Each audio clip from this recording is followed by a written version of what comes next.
Good evening, dear friends. Welcome to the Midnight Storyteller. Before we begin tonight's story, if you enjoy these tales of hope and humanity, please consider subscribing and leaving a like.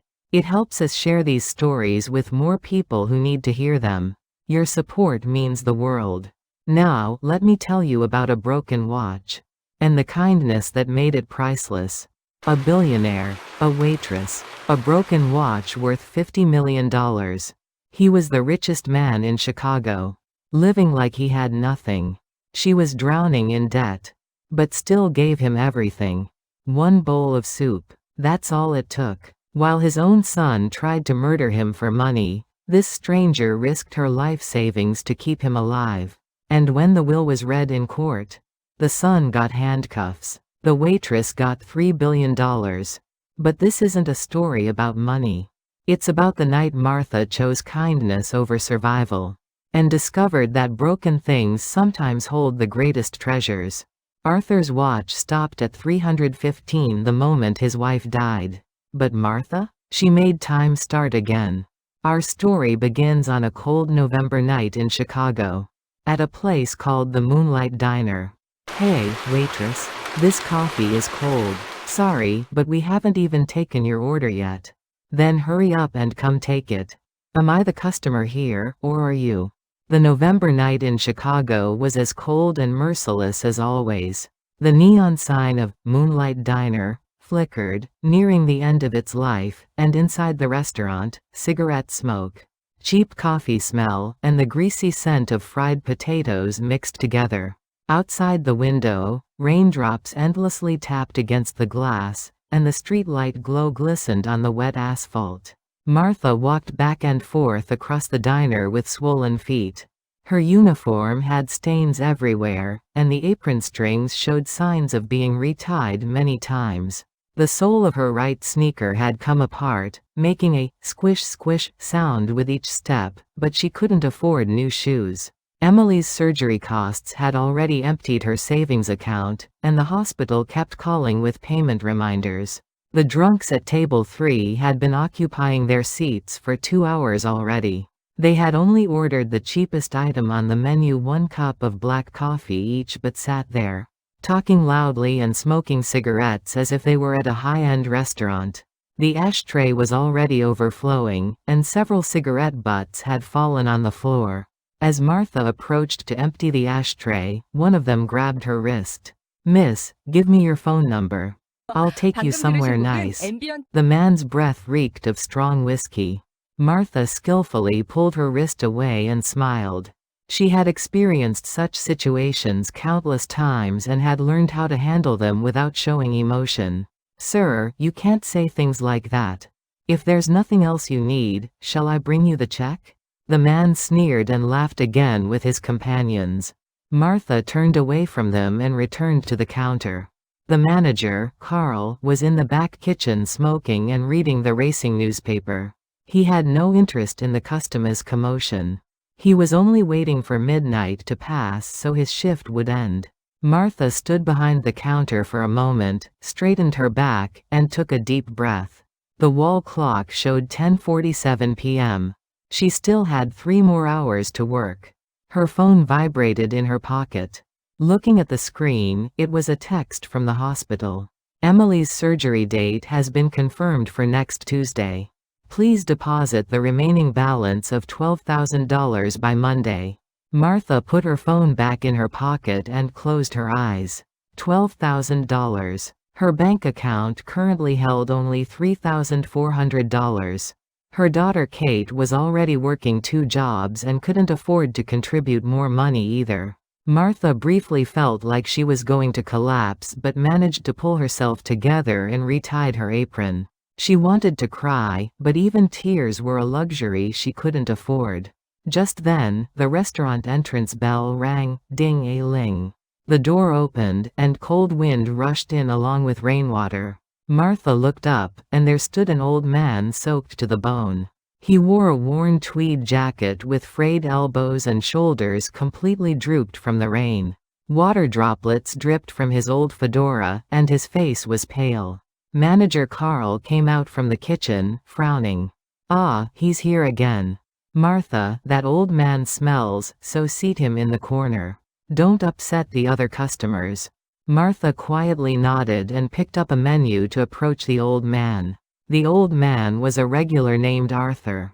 For the past 3 months, he had appeared almost every night around 11 p.m., ordered only the cheapest black coffee, sat in a corner doing crossword puzzles, then quietly disappeared. He never left tips and rarely spoke.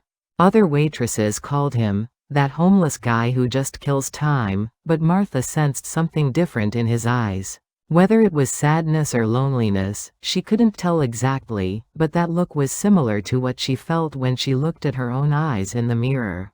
"Please sit over here." Martha guided him to a seat far from the window, close to the heater. Arthur grabbed the chair with trembling hands and slowly sat down. His lips were tinged blue, and his whole body was shaking slightly. Martha sensed that he wasn't just wet from rain, he had probably been out in the rain for hours. "Would you like something warm?" Arthur shook his head and answered in a small voice. "Black coffee is fine." Martha looked at him for a moment, then nodded slightly and headed to the kitchen. As she poured coffee from the pot, she glanced around. Carl had gone back to the office, and Shirley, another waitress, was busy joking around with the drunks at table 3. Martha quickly made a decision. In one corner of the kitchen sat beef stew that had been prepared earlier but cancelled by a customer. Carl usually refrigerated such food and recycled it the next day. Martha ladled the stew into a bowl and placed 2 freshly baked rolls on a plate. She carefully placed everything on a tray and brought it to Arthur's table. "There was a mistake with an order, so this is left over. It's a shame to throw it away, so please eat it. It's on the house." Arthur looked up at her in surprise. His hands were still trembling, and deep wrinkles were carved around his eyes. A moment of silence passed, and Martha worried he might refuse. But Arthur slowly nodded. "Thank you." His voice was hoarse, but sincere. Martha smiled and placed an additional glass of water on the table before stepping back. She watched from a distance as Arthur picked up his spoon with trembling hands and began eating the stew. He ate slowly and carefully, 1 spoonful at a time, as if it were the most precious food in the world. Shirley approached the counter and said in a low voice, "Martha, are you crazy? You gave that old man free stew? Carl will be angry if he finds out." Martha didn't answer and picked up the coffee pot, heading to another table. She couldn't exactly explain why she did it. Perhaps the old man's trembling hands reminded her of her late father. Or maybe simply showing kindness to someone in this cold and merciless world was comforting to herself as well. The night deepened, and customers in the diner began leaving one by one. The drunks at table 3 finally paid their bill and staggered out. They didn't leave a tip, as expected. Martha cleaned their messy table and swept up the cigarette butts scattered on the floor. Her back ached, and her feet hurt so much she could barely feel them. Arthur was still sitting in the corner seat. After finishing the stew and bread, he took out a crossword puzzle book from his worn bag, as he always did. He carefully filled in the blanks with an old fountain pen. Martha passed by his table and cleared the empty bowl. "Do you need anything else?" Arthur looked up at her. This time, his eyes seemed different. There was warmth. "No, this is enough. Thank you." "Really?" Martha nodded and returned to the kitchen. She washed dishes at the sink while looking out the window. The rain was still falling, and the street was empty. Millions of people lived in this city, but at this moment, everyone seemed lonely. Martha herself, Arthur sitting in that corner, and everyone walking these cold streets at night. After midnight, Carl came out of the office and grabbed his keys. "Martha, when you finish cleaning up, lock the door and go. I'm leaving first." He said that and disappeared through the back door without a goodbye. Martha wiped the last table, swept the floor, and cleaned the coffee machine. Arthur was still sitting there. He had closed his crossword puzzle book and sat quietly gazing out the window. Martha approached him and said carefully, "Sir, I'm sorry, but we need to close soon. It's raining heavily outside." Will you be okay? Arthur slowly nodded and stood up. He buttoned his worn jacket and pressed down his fedora. He placed a $1 bill on the table. It was the price of coffee. There was no tip, as expected. But this time, before leaving, he turned to Martha and said, "You are a good person." The words were brief, but they carried weight. Martha smiled and replied, "Take care." Arthur bowed his head in greeting and disappeared into the rainy night. Martha watched his retreating figure, then locked the door and turned off the lights. She picked up her heavy bag and headed to the bus stop. The way home was far, and another job awaited her tomorrow morning. But strangely, tonight her heart felt a little less heavy. Perhaps showing someone small kindness had become a small light for herself as well. A week passed. Chicago's winter deepened further, and the trees on the street had already dropped all their leaves, stretching only bare branches toward the sky. The neon sign of Moonlight Diner still flickered, and the restaurant was still filled with the same smells. Martha had spent even busier days during this time. The hospital continued calling with payment reminders, and she had to take on additional cleaning work during the day. Her sleep time didn't even reach 4 hours a day. Dark circles deepened under her eyes, and rashes from detergent and hot water spread across the backs of her hands. But she couldn't stop. For Emily, she would do anything. Arthur continued coming to the restaurant after that. He still appeared around 11 p.m., ordered only a cup of black coffee, solved crossword puzzles in his corner seat, then quietly disappeared. But Martha noticed he seemed weaker than before. His coughing was more frequent, and his hand tremors had worsened. Some days he seemed to struggle even lifting his coffee cup. Martha still secretly gave Arthur warm food without manager Carl knowing. Some days it was a sandwich, other days soup. She always used the same excuse. "It's left over from a mistaken order." Arthur quietly expressed his gratitude each time, and Martha felt small comfort in receiving his thanks. It was the last Thursday night of November. Outside the restaurant, the first snow began to fall. The snowflakes were fine, but the wind blew fiercely, scattering snow in all directions. Martha looked out the window, worried whether Arthur would come today. His physical condition seemed too poor to be wandering outside in this kind of weather. It became 11:15 p.m., but Arthur didn't appear. 11:30 p.m., 11:45 p.m. Time passed, but there was no sign of him. Martha grew increasingly anxious. Arthur had never come after 11:15 p.m. during the past few months. He was as precise as a clock. After midnight, Martha said to Carl, "Manager, can I step outside for a moment? I'll be right back." Carl waved his hand dismissively. "Come back quickly. Who'll serve customers if they come?" Martha put on her jacket and went outside the restaurant. Cold wind hit her cheeks, and snowflakes flew onto her face. She looked around. The street was empty. Only the sound of a vehicle passing in the distance could be heard. Martha walked through the alleys near the restaurant. She had previously seen Arthur staying somewhere around here. But she didn't know exactly where. She walked along the narrow alley, checking behind garbage bins, near heating vents, and under the eaves of closed stores. Finally, at the end of the third alley, she found him. Arthur was collapsed on old cardboard boxes. His body was covered with snow, and his fedora had blown away, rolling several meters to the side. Martha's heart sank. She hurried to him and knelt down. "Arthur, Arthur, wake up." She shook his shoulders. Arthur's face was deathly pale, and his lips had turned purple. His breathing was thin and rough. Martha quickly took out her phone to call 911. But just then, Arthur's hand moved weakly and grabbed her wrist. "No, no." His voice was barely audible.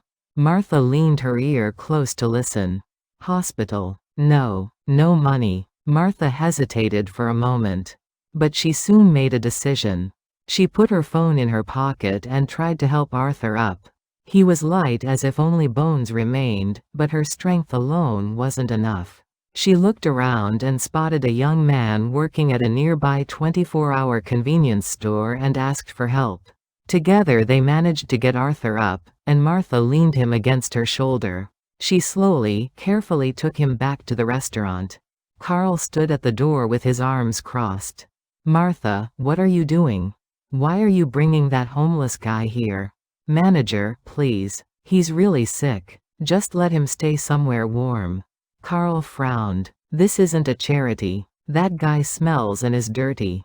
Customers will hate it. There's not a single customer here right now. Please, just 1 hour. I'll do all the cleaning. You can deduct it from my paycheck." Carl sighed and shook his head. Fine. 1 hour. Not more than that. And keep him in the back storage. Out of customers' sight." Martha couldn't even properly thank him as she took Arthur to the storage room at the back of the restaurant. It was narrow and dark, but at least it was warm. She laid several clean aprons on the storage floor and carefully laid Arthur down. He was still semi-conscious and couldn't open his eyes properly. Martha ran to the kitchen and brought hot water. She dampened a clean towel and wiped Arthur's face and hands. His forehead was burning hot. He had a severe fever. She took ice from the refrigerator, put it in a plastic bag, and placed it on his forehead. "It'll be okay. You'll get better soon." Martha said this, offering comfort she herself didn't believe. She tried to remove Arthur's wet jacket. But something hard in the inside pocket touched her hand. She carefully took it out. It was an old pocket watch. The silver case was scratched in places and the surface was discolored. Martha opened the watch. The watch had stopped. The hands pointed to 315 and weren't moving. It was a broken watch. But inside the watch lid was small engraved writing. Martha squinted and read it. "Tempus fugit, amor manet. Time flies, but love remains." At that moment, Arthur's hand moved again. He muttered in a weak voice. "Watch. My watch." Martha placed the watch in his hand. Arthur held the watch tight to his chest. And a moment later, his eyes opened faintly. He looked at Martha and moved his lips. "Thank you. You are an angel." With those final words, he lost consciousness again. Martha sat holding his hand. She didn't know what to do. He had refused to go to the hospital, but she couldn't just leave him like this either. She sighed deeply and readjusted the ice pack on Arthur's forehead. The night deepened, and the storage room was quiet. Outside, snow continued to fall, and only the sound of wind knocked against the window. Martha sat beside Arthur, listening to his labored breathing and praying. She wasn't a deeply religious person, but at this moment, she desperately wanted to ask someone for help. "Please, save this person." The next morning, Martha sat on the storage floor having barely slept. Arthur's condition seemed to have improved slightly. The fever persisted, but his breathing was a bit more stable, and his complexion had returned somewhat. Martha had changed the cold compress on his forehead every few hours and given him water little by little. At 7 a.m., Carl opened the storage door and entered. "Martha, you're still here? That old man too?" Irritation tinged Carl's voice. Martha looked up with a tired face. "Manager, I'm sorry. Just a little longer. When he feels better, I'll take him out right away." "Martha, I allowed 1 hour yesterday. It's been over 8 hours already. This is against the rules." Carl stood with his arms crossed, looking down at her. Martha bit her lip. She had no excuse. Carl sighed and continued speaking. "Look, Martha, I know you're a good person. But this is a business.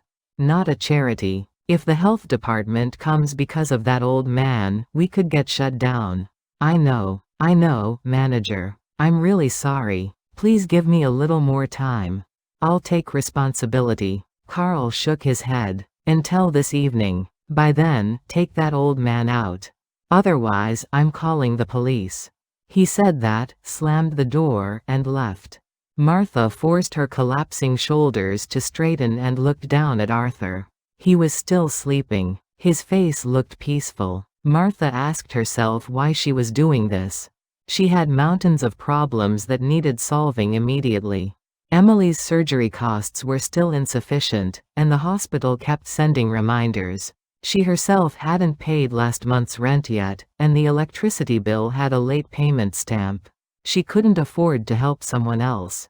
But she couldn't just abandon Arthur. His trembling hands, lonely eyes, and his words saying, "You are an angel," kept circling in her head. Martha took out her phone and checked her bank account. Balance $3,127. Money saved for. She hesitated for a moment, then searched for a nearby pharmacy's phone number. She called and ordered flu medicine, fever reducers, and basic medical supplies. The total cost was $87. She put down her phone and took a deep breath. $87. She had taken $87 away from Emily. At lunchtime, her co-worker waitress Shirley came to the storage room. She held 2 sandwiches in her hands. "Martha, eat this. You haven't had breakfast." Martha accepted the sandwich with a grateful expression. Shirley looked down at Arthur and shook her head. "Martha, honestly, you're too kind. That can be poison sometimes." Martha took a bite of the sandwich and didn't answer. Shirley continued speaking. "Look, how well have you treated that old man so far? Free food, a warm seat, now even buying medicine. But what have you gotten back? Not a single penny in tips." "That's not important." "Not important? Martha, you're struggling because you don't have money for your granddaughter's surgery. You've got your own problems. Where do you have room to worry about others?" Shirley's words were sharp but not wrong. Martha knew that, but she still couldn't answer. Shirley sighed and shrugged. "Well, it's your life, so do what you want." But Carl said until tonight. You need to find a solution by then. After Shirley left, Martha saved half the sandwich for Arthur and only ate the other half herself. She leaned against one side of the storage and looked at the ceiling. Old water stains spread across the ceiling like a map. In the afternoon, medicine was delivered from the pharmacy. Martha did her best with over-the-counter medications. She carefully woke Arthur and gave him medicine. Arthur opened his eyes faintly and looked at her. Where is this?" "Don't worry. It's a safe place. Take your medicine." Arthur obediently swallowed the medicine and drank water. Then he closed his eyes again. Martha touched his forehead. The fever seemed to have gone down a bit. She breathed a sigh of relief. At 6 p.m., Carl came back to the storage. This time his expression was more hardened. "Martha, time's up. Get that old man out right now.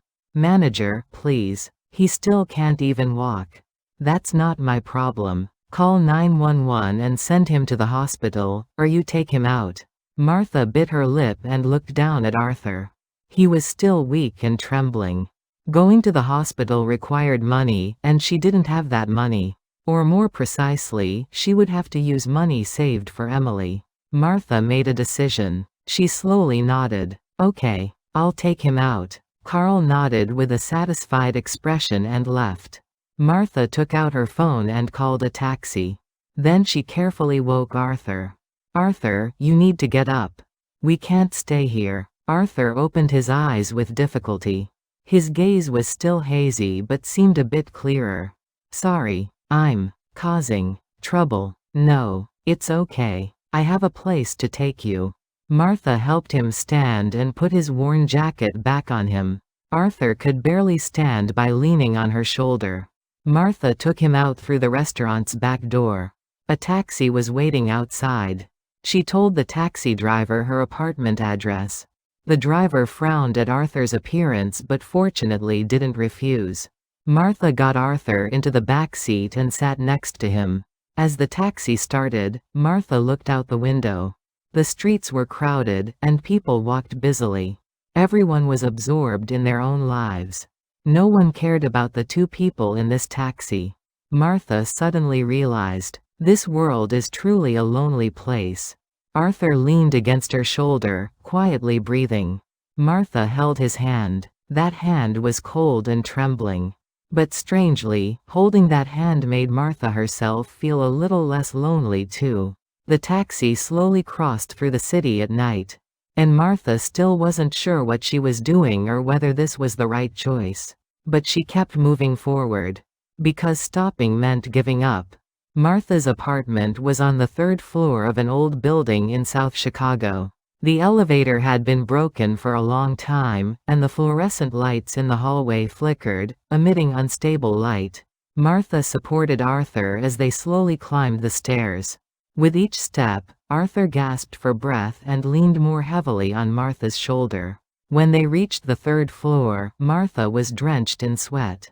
She took her keys from her bag and opened the door.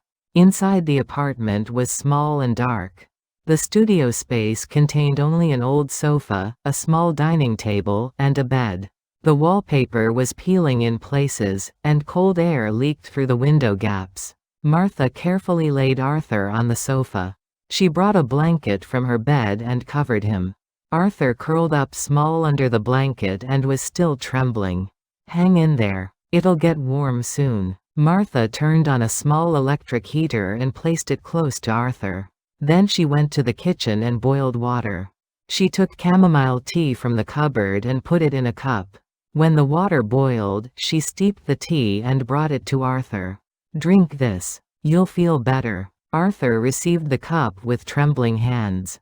He sipped the tea slowly, and the tension in his body seemed to gradually release. Martha sat in the chair across from him and watched him. A moment of silence passed. Only the whirring sound of the heater and the faint noise of the city from outside filled the room. Arthur finished the tea and carefully placed the cup on the table. Then, for the first time, he looked straight at Martha. Why are you doing all this? For me?" His voice was still weak but sincere. Martha hesitated before answering. She herself didn't know the exact reason. She smiled slightly and answered, I just felt I should." Arthur nodded. He took something out of his pocket. It was an old napkin. A napkin printed with "Moonlight Diner." He unfolded the napkin and handed it to Martha. On the napkin was writing in pen. The handwriting was shaky but readable. Martha held the napkin and read it. "Time is a river that carries us all. Some rush through rapids, some barely crawl. But those who pause to share their bread find that love remains when time has fled." Martha read the poem and felt a lump in her throat. Arthur said quietly, "I've made watches all my life. People liked my watches because they were expensive and accurate. But as I aged, I realized the numbers the watch points to aren't important. What's really important is who you spend that time with, what you do during that time." He paused to catch his breath. Then continued speaking. "When I was young, I was obsessed only with success. Making money, growing the company, gaining fame. That was everything. In the process, I lost my wife. As she was dying of cancer, she said to me for the last time, 'You know how to make watches, but you don't know how to buy time.'"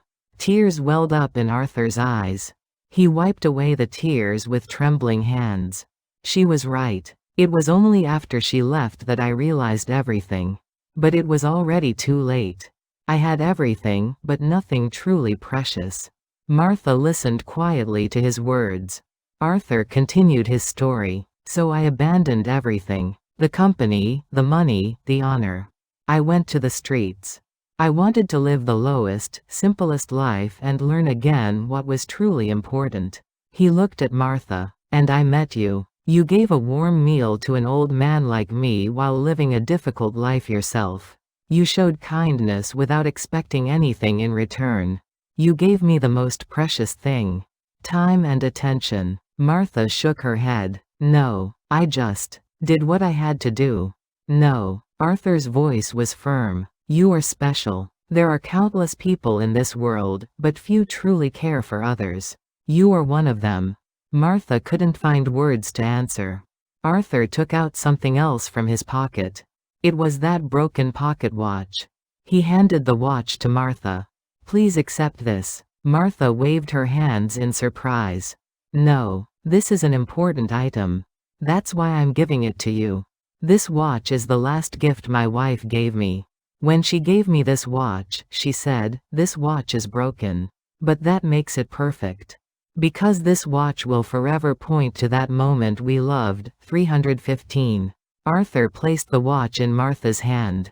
"Keep this watch. And never, never let anyone take it from you. Promise me." Martha looked down at the watch. The watch was old and broken, but inside it held immeasurable love and memories. She nodded carefully. "I promise." Arthur breathed a sigh of relief and leaned back against the sofa. He looked tired, but peace rested on his face. Martha put the watch in her pocket and covered him with the blanket again. "Rest now. I'll be here." Arthur closed his eyes and muttered in a small voice, "Thank you. Truly, thank you." For the next 3 days, Martha barely slept while caring for Arthur. She worked cleaning jobs during the day, worked at the restaurant in the evening, and cared for Arthur at night. Her body was reaching its limits, but she couldn't stop. Arthur's condition was slowly improving. The fever had dropped, and the coughing had decreased. He could now sit up on his own and eat a little food. Martha cooked porridge for him and peeled fruit. On the 3rd night, Martha came home after finishing her late shift. When she opened the door, an amazing scene unfolded. Arthur sat on the sofa, having prepared tea for her. He looked much weaker, but his eyes were far clearer than before. "You're home. Let's have some tea." Martha was so moved she was speechless. She sat in the chair and accepted the tea. The two quietly drank tea while looking out the window. The city at night was still bustling, and lights sparkled. "Martha." Arthur broke the silence first. "While I've been here, I've been a great burden to you. I think it's time for me to leave." Martha shook her head. "You haven't fully recovered yet. Rest a little longer." "I'm fine. I'm well enough now. And," Arthur paused, "there's a place I need to go. There are things I need to settle." Martha didn't ask further. She knew he had his own story. Arthur finished his tea and slowly stood up. He put on his worn jacket and pressed down his fedora. "I will never forget your kindness." He walked toward the door. But he stopped at the door and took something out of his pocket. It was an old piece of paper. He handed the paper to Martha. If something happens to me, call this number. A person named Mr. Jenkins will answer. Tell him my name, and he'll help you." Martha received the paper and looked down at it. Only one phone number was written there. When she looked up, Arthur was already opening the door and leaving. "Arthur," Martha called, but he didn't look back. He disappeared into the hallway, and the sound of his footsteps gradually faded. Martha stood at the door, staring at the empty hallway. One side of her chest felt empty. From the next day on, Arthur didn't appear at Moonlight Diner again. 1 day, 2 days, 3 days. Even after a week passed, there was no sign of him. Martha grew increasingly anxious. When 11 p.m. came, she kept looking toward the entrance, but the door didn't open. On the 10th day, Martha couldn't stand it anymore. She decided to use her day off to find the lodging house where Arthur had been staying. She searched near the alley where she had found Arthur before, and after hours of inquiring, she found an old lodging house building. The building was a 4-story old brick structure. The paint was peeling, and the front door creaked. Martha entered the building and looked for the manager. The manager was a fat middle-aged man, drinking beer while watching TV. "Excuse me, I'm looking for someone named Arthur. Is he here?" The manager glanced at her dismissively. "Arthur? That old guy? End room on the 3rd floor. He hasn't come out for days though. He's behind on rent too." Martha ran up the stairs. The 3rd floor hallway was dark and narrow. She walked to the end of the hallway and stood in front of the last room. The door had no number plate and the paint was peeling. "Arthur." "It's me, Martha." She knocked on the door. But there was no answer. She knocked again. Still no sound. Martha's heart sank. She turned the doorknob. Surprisingly, the door wasn't locked. The door slowly opened, and Martha looked inside. The room was small and dark. Only dim light entered through a small window. and in one corner of the room, Arthur was collapsed on an old mattress. "Arthur!" Martha hurried to him. Arthur was unconscious, and his face was pale. His forehead was burning hot. The pneumonia seemed to have relapsed. Martha took out her phone to call 911.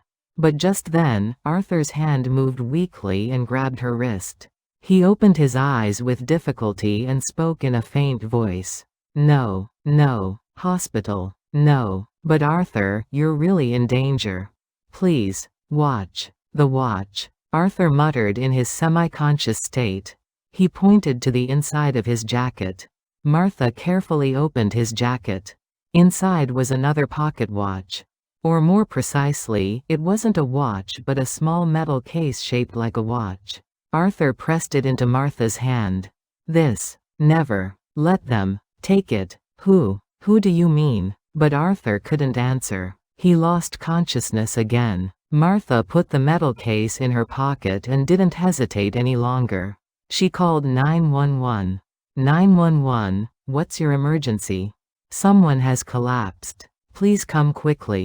I think it's pneumonia. Martha gave the address and hung up. She held Arthur's hand tightly and wiped his forehead. It'll be okay. I'll be here. Hang in there. The sound of an ambulance siren could be heard in the distance. The sound grew closer and soon stopped in front of the building. Paramedics ran up the stairs and entered the room. They quickly checked Arthur's condition and moved him to a stretcher. "Are you the guardian?" one paramedic asked Martha. Martha hesitated for a moment, then nodded. "Yes, I am." "Then you need to come with us." Martha got into the ambulance with Arthur. The ambulance departed with sirens blaring. Martha held Arthur's hand tightly. In her pocket, the two pocket watches clinked against each other, making a small sound. As the ambulance headed to the hospital, Martha looked out the window. The city lights passed by quickly. She had no idea what she was doing now or what would happen next. But she was certain of one thing. She wouldn't leave Arthur alone. No matter what. The hospital emergency room was chaotic.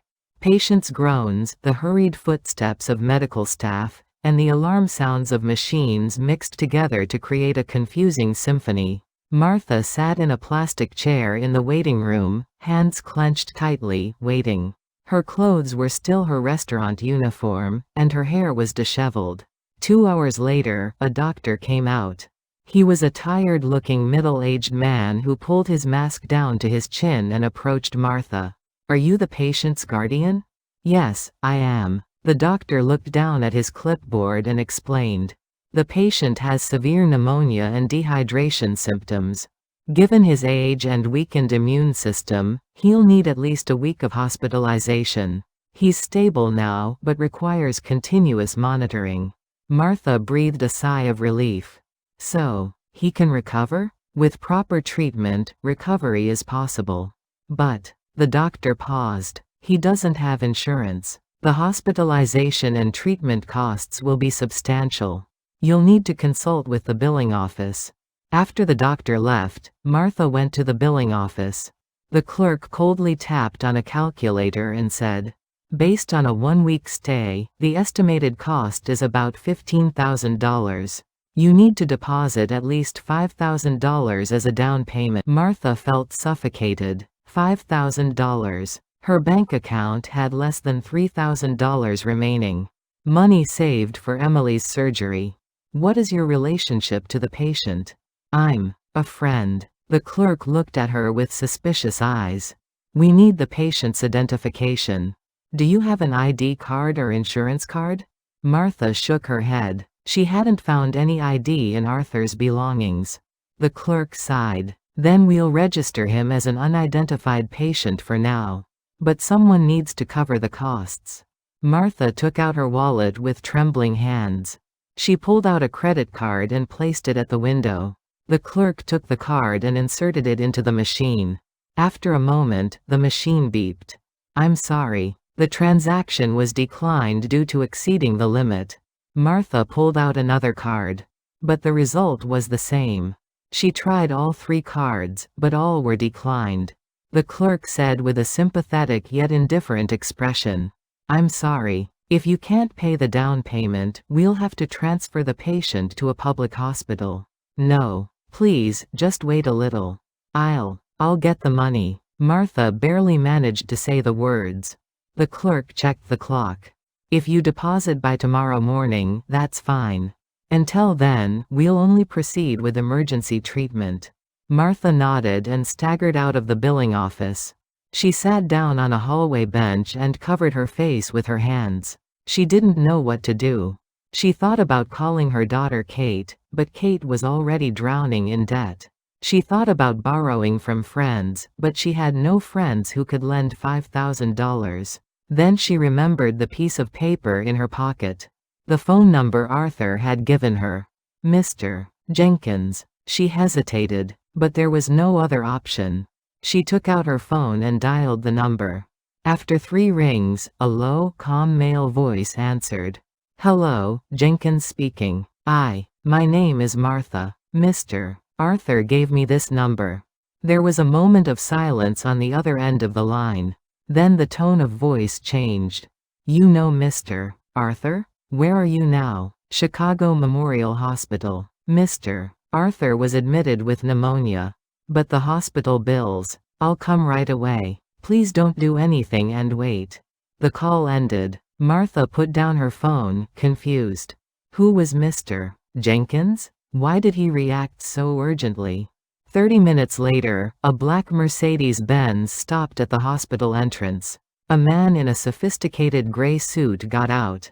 He appeared to be in his 60s, with neatly combed silver hair and gold-rimmed glasses. He carried a briefcase and entered the hospital. Ms. Martha? He spotted Martha in the waiting room and approached.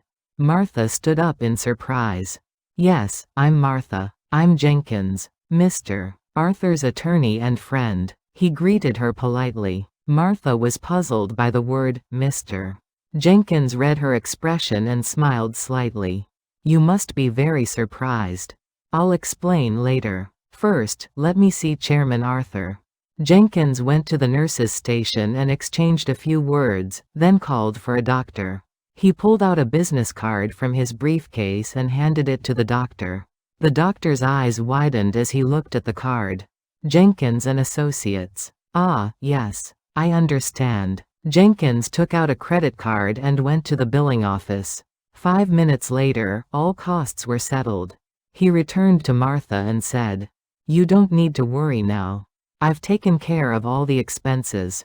But, how? Ms. Martha, would you like to have a cup of coffee? I have much to tell you. The two went to the hospital's first-floor cafeteria. Jenkins ordered 2 coffees and guided Martha to a quiet corner seat. He opened his briefcase and took out a photograph. In the photo was a young Arthur. He wore an expensive suit and stood in front of a huge factory. Behind him was a sign that read, Templeton, fine watches since 1952. Chairman Arthur is the founder of Templeton watches, one of the world's most famous watch brands. His net worth is estimated at about $3 billion. Martha was speechless. She couldn't reconcile the photograph with the Arthur she knew. But he was like a homeless person. That was the life he chose. Jenkins explained. 5 years ago, the chairman retired from all management and donated almost all his assets to charity. Then he went to the streets. He said he wanted to find true life. Why? Why did he make that choice? Jenkins looked out the window and answered. It was after his wife, Lady Eleanor, passed away.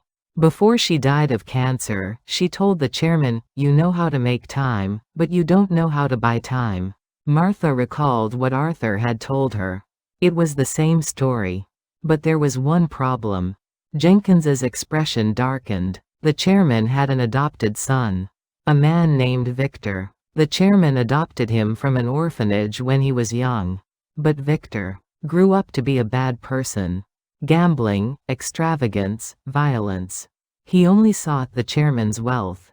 Did the chairman disown him? Legally, he's still his son. But the chairman decided not to leave his fortune to him. Instead, the chairman wrote a special will. Jenkins took out another document.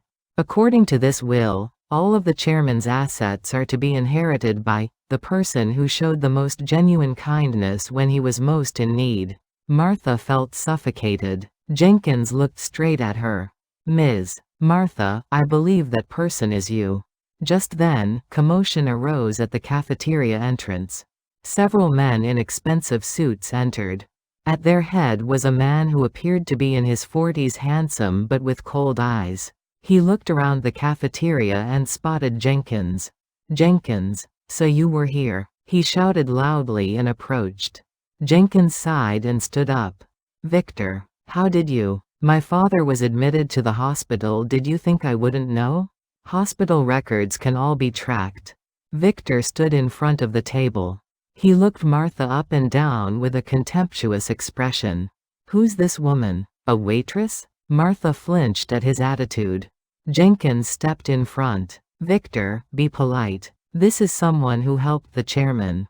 Helped? Or manipulated? Victor sneered. He approached Martha and pointed his finger at her. I've seen women like you. Being nice to a poor old man, then trying to steal the inheritance, right? A typical scammer. I'm not that kind of person. Martha raised her voice for the first time. Victor snorted. You're not? Then prove it. What did my father give you?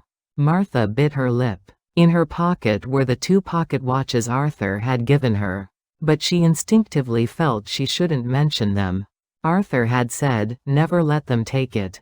Nothing. Victor looked satisfied. Right, nothing. Because you're nothing. He turned to Jenkins. Jenkins, prepare to transfer my father to a private hospital. And this woman is now banned from visiting. Notify security. Victor, you don't have that authority. I don't? I'm his legal son. Of course I have authority.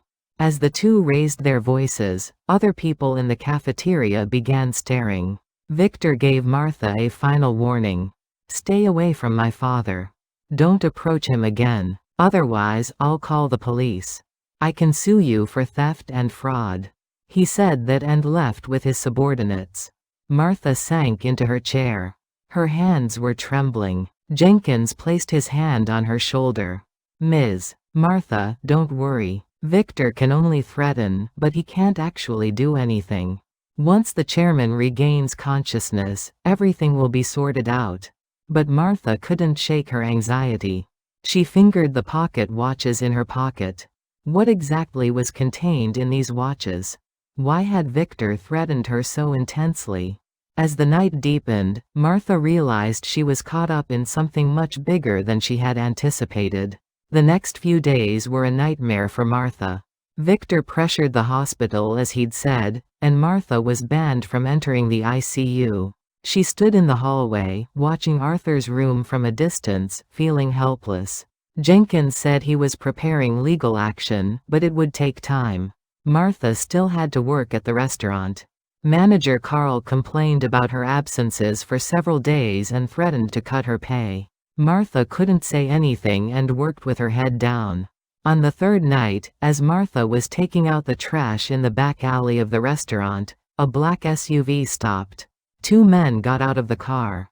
They were Victor's bodyguards. Ms. Martha? One man approached and asked. Martha stepped back.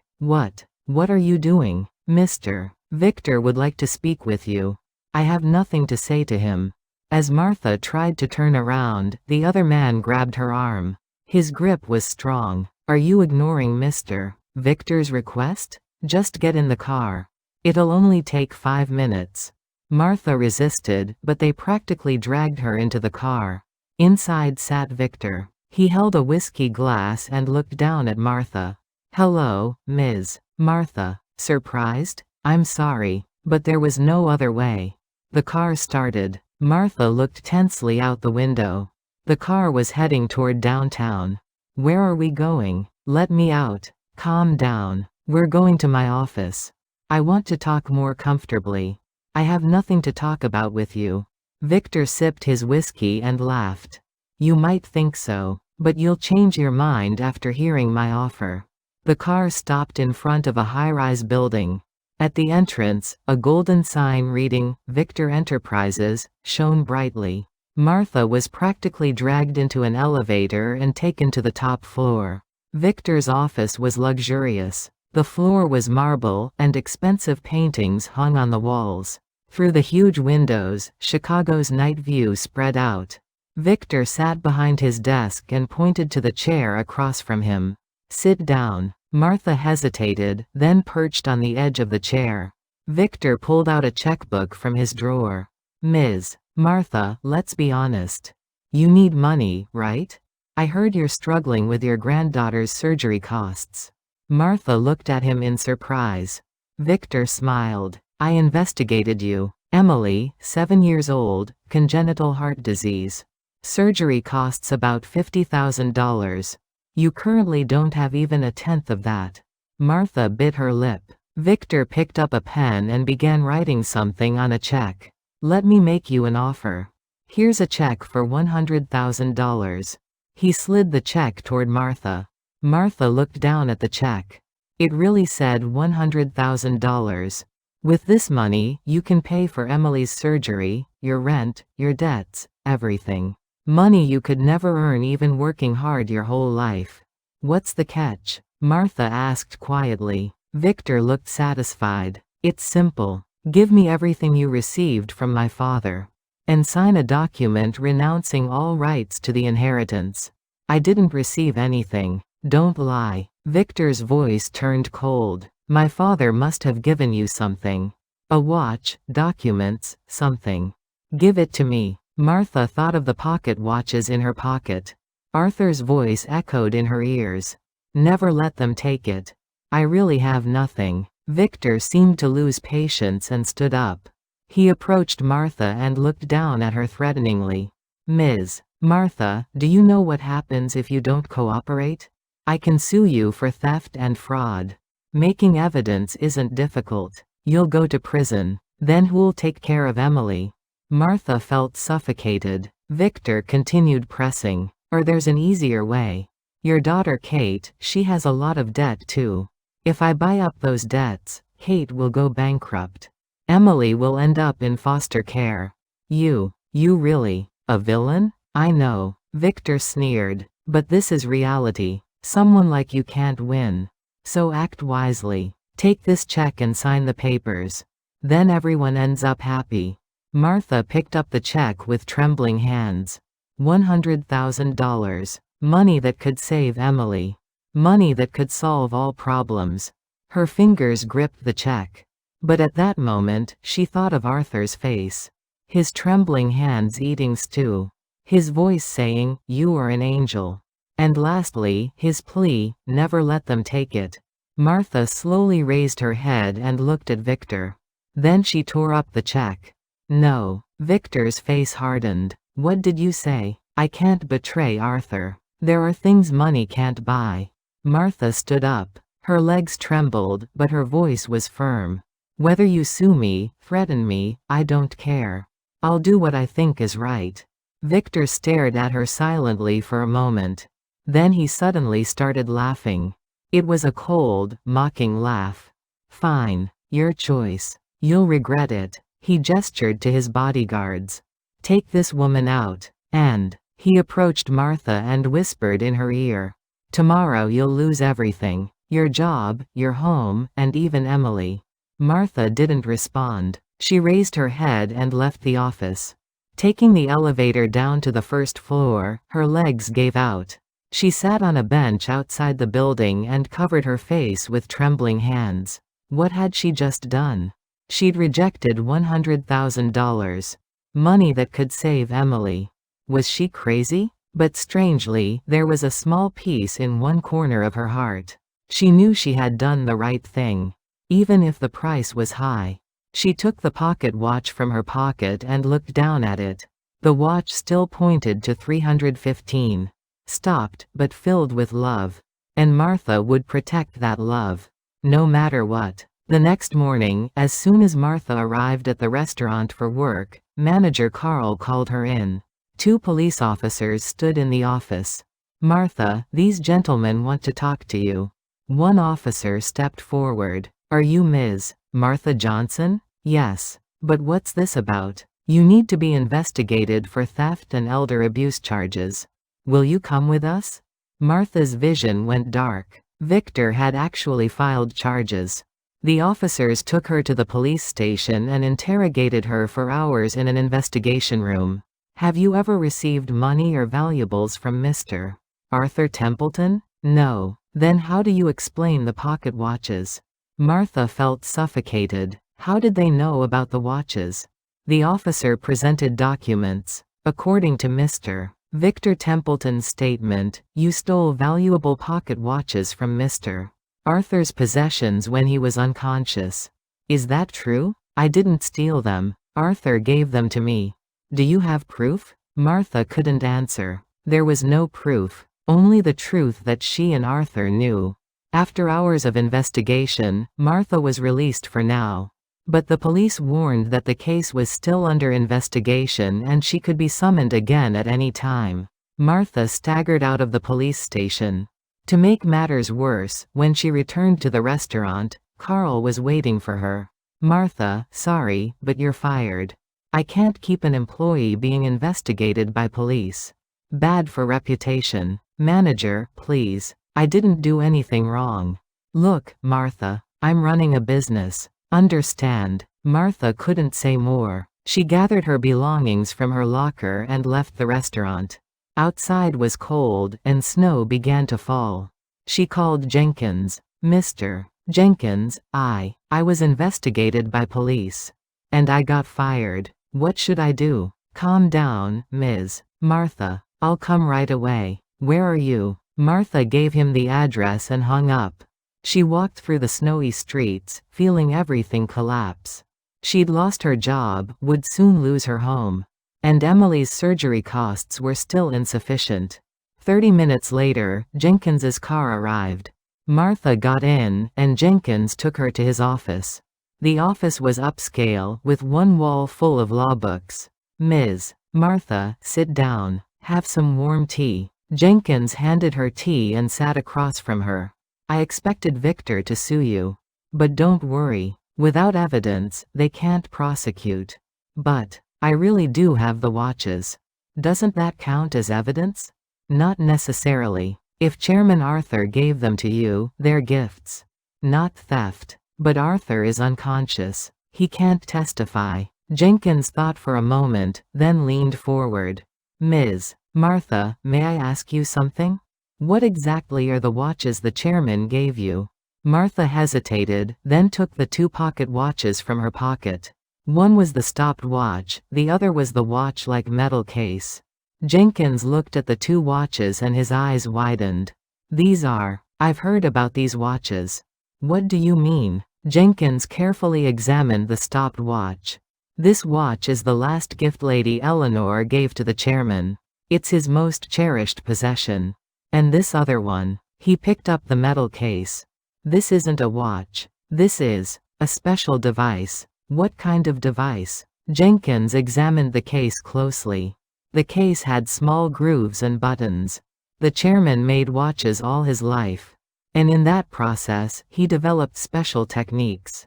This case seems designed to hide microfilm or recording devices. Martha held her breath. Jenkins turned the case this way and that. Shall we open it? How? The chairman's watches always had special patterns. There might be a hint in the poem he left. Martha remembered the poem Arthur had written on the napkin. She took the napkin from her bag and showed it to Jenkins. It's a poem Arthur gave me. Jenkins read the poem. Then he pressed the buttons on the case to match the rhythm of the poem. 1 beat, 2 beats, 3 beats. Click. The case opened. Inside was a small USB drive and a micro recorder. Jenkins looked at Martha in surprise. This could be decisive evidence. Evidence of what? Jenkins turned on his laptop and connected the USB. A file appeared on the screen. The title was Final Will and Testament, Arthur Templeton. Jenkins opened the file. It was a video file. Arthur's face appeared on the screen. He lay in a hospital bed wearing an oxygen mask. Arthur in the video began speaking. My name is Arthur Templeton. This video is my final will. If you're watching this, I'm probably already dead or unconscious." Martha and Jenkins held their breath and stared at the screen. "I bequeath all my assets and company management rights to Martha Johnson. When I was most in need, she showed kindness without expecting anything in return. She demonstrated true humanity and proved that it's more precious than money." The screen shook briefly, and Arthur coughed. Then he continued speaking. "And I want to talk about my son Victor. On October 15, 2024, Victor came to my hospital room. He thought I was asleep. But I was awake." The video stopped, and different footage played. It looked like CCTV from the hospital room. In the dark room, Victor entered. He looked around and approached Arthur's bed. Then he reached for the oxygen tube. Martha covered her mouth with her hand. In the footage, Victor tried to disconnect the tube. Just then, Arthur's eyes opened and he grabbed Victor's wrist. What are you doing?" Victor panicked and stepped back. Arthur barely managed to say, "Victor, I know everything." Victor hurriedly left the room. The footage ended, and Arthur's face appeared again. "This is proof. Victor tried to kill me. He wanted the inheritance and tried to eliminate me. This video and recording are legally valid. I'm entrusting this to Martha. I trust her." The video ended. The office was silent. Jenkins slowly raised his head and looked at Martha. "Ms. Martha, you just became the heir to $3 billion." Martha was speechless. She looked alternately at the screen, the USB, and Jenkins. She couldn't tell if all this was real or a dream. "Now, what should I do?" Jenkins answered with a determined expression. "Now we begin the will execution process. And we file charges against Victor for attempted murder. Justice will be served." A week later, the Chicago courthouse conference room was filled with numerous people. Journalists, lawyers, Tempest Company executives, and Martha and Victor sat in their respective seats. When the judge entered, everyone stood. The judge struck his gavel and declared the session open. "We will jointly hear the case of Mr. Arthur Templeton's will execution and Mr. Victor Templeton's attempted murder charges." Jenkins stood and presented evidence. The USB, audio files, and hospital room CCTV footage were played in court. Murmurs arose among the spectators. Victor's face turned pale. Victor's legal team attempted a rebuttal. "Your Honor, this video may have been manipulated. And we question whether the deceased's mental state was sound." But Jenkins presented additional evidence. Official hospital CCTV records, Victor's financial records, and statements from multiple witnesses followed. Finally, the recorder was played. Arthur's voice echoed through the courtroom. "Victor, do you remember the day you came to my hospital room and tried to remove my oxygen tube? I was awake then. I saw everything and recorded everything. All my assets and management rights go to Martha, who gave me warm stew without expecting anything when I was coldest and hungriest. She showed me humanity, not money. That is the most precious thing." When the recording ended, the courtroom was wrapped in silence. The judge reviewed the documents and lifted his gavel. "After reviewing the evidence, Mr. Arthur Templeton's will is legally valid.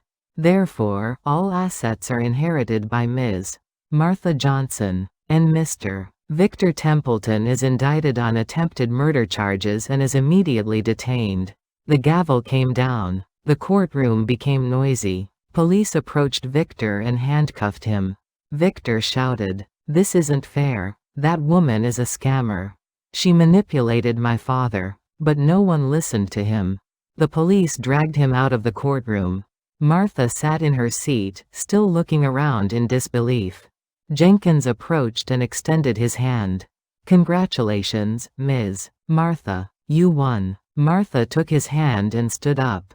Reporters swarmed with questions. "Ms. Martha, how do you feel right now? How do you plan to run the Tempest Company? Would you like to comment on Mr. Victor?" Martha was flustered, but Jenkins guided her away from the reporters and out of the courtroom. Outside, Jenkins's car waited. "Where are we going?" Martha asked. Jenkins smiled and answered, "To the hospital. We need to deliver good news to the chairman." When they arrived at the hospital, Jenkins guided Martha to the ICU. Now, without Victor's interference, Martha could freely enter Arthur's room. In the hospital bed lay Arthur. He still wore an oxygen mask, but his complexion looked better than before. Martha carefully approached the bedside and held his hand. "Arthur. It's me, Martha. Everything's over. You were right. Justice was served." Arthur's eyelids trembled slightly. Then slowly, very slowly, his eyes opened.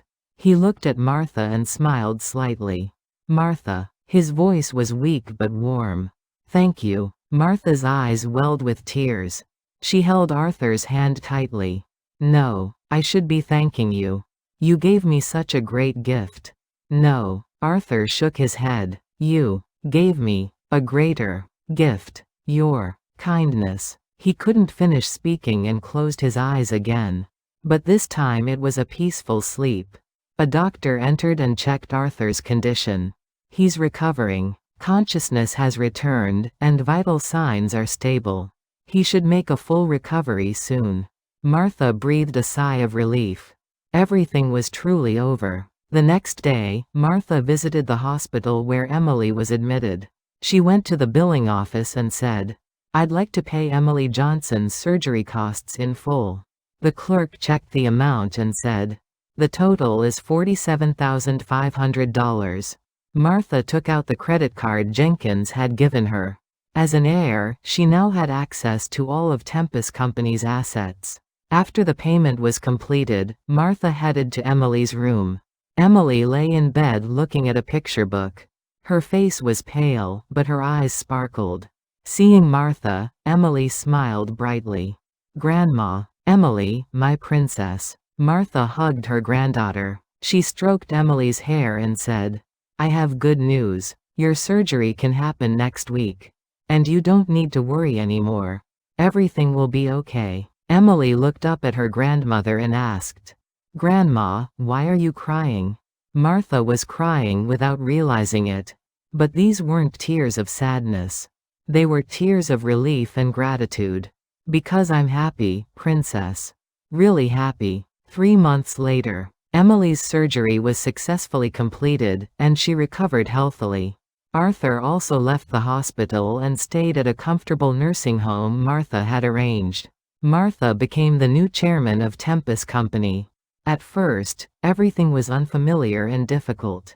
But Jenkins and the company's loyal executives helped her, and she learned quickly. But Martha didn't just sit in a luxurious office. She invested a significant portion of the company's profits in charitable work.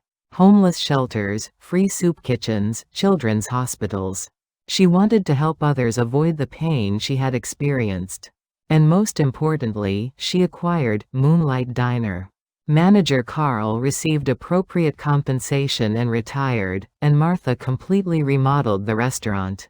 The newly renovated restaurant was named Arthur's Kitchen. The sign glowed with a warm golden light, and a small plaque hung at the entrance.